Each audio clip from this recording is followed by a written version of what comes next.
कल्पना मला आता पुढच्या आयुष्य जगायचं नाही. मला संपायचं आहे कल्पना, मला संपायचं आहे.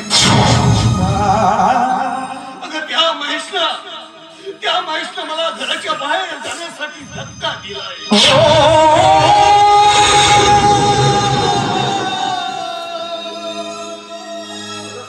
मला माझं जगणं असह्य झालंय कल्पना. मला आता संपवायचं आहे. मला माझ्यासाठी जगण्यासाठी तुम्हाला जगायचंय. हवट्या वाट चुकलेल्या माणसाने तुमचा अपमान केला.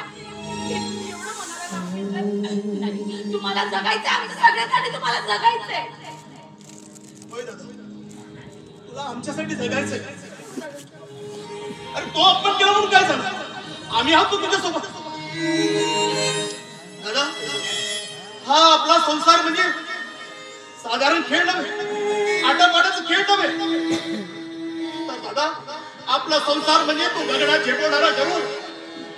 आपला संसार म्हणजे संग बरोबरी ताजमहाल. दादा, असं सुखी संसार सोडून जाण्याचा मनातही विचार नको. दादा, आम्ही आहोत तुझ्यासोबत. मग काय करू? बोल ना, मी काय करू? अरे धरती बनून तुम्हा सर्वांच्या आयुष्याचा बोजा मी स्वतःच्या खांद्यावर. पण त्याच वजने आज माझा बळी घेतलाय. काय दादा, अरे असं बोलून तू स्वतःच्या स्वाभिमानी वृत्तीला तू घालून ठेवू नकोस. अरे ज्या धरतीने असंख्य लोकांचा बोजा आपल्या डोक्यावर घेतला, कधी भ्रम शब्दाने ती बोलली नाही कुणाला. आणि तू आमच्यासाठी तर आमची धरतीच आहेस. मग दादा, तुझ्या तोंडून शब्द शोभत नाही. दादा, असं काही मनात विचार नको.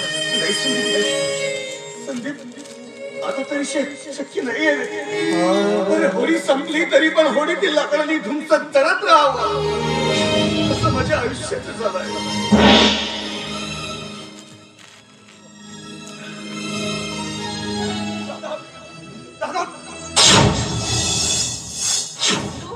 तू काय चल चल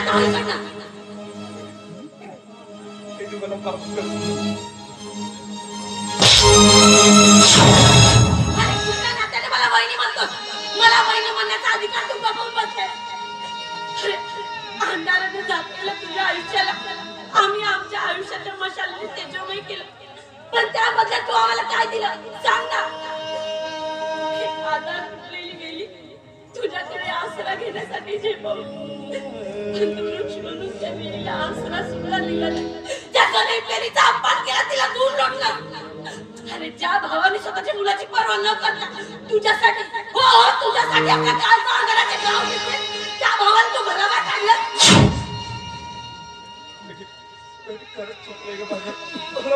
नाही, तुझ्या अपकृत्याला ह्या जगाचा कुठलाच विधाता माफ करणार नाही. जोपर्यंत इमानदार असतो ना तोपर्यंत त्याच्या पुढे रोटी टाकली जाते. पण तो तुका वेळा झाला ना तर त्याला गोळी घालून ठार केलं जातं. चालतं होई कडनं या घराला आणि या घरातल्या लोकांना तुझी काहीच करत नाही. चल गे का ना.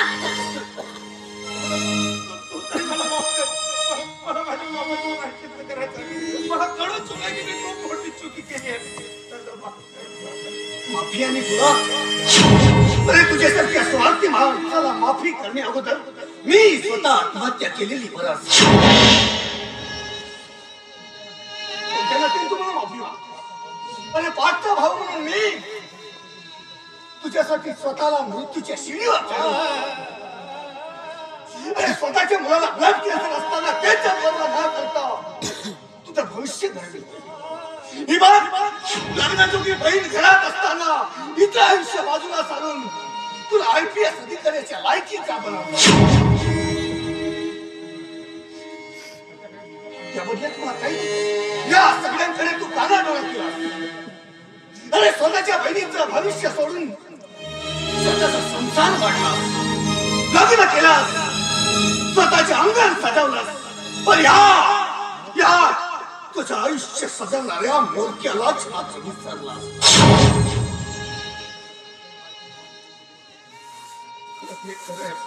पण त्याच माहितीमुळे माझं जीवन आज उद्ध्वस्त झालंय.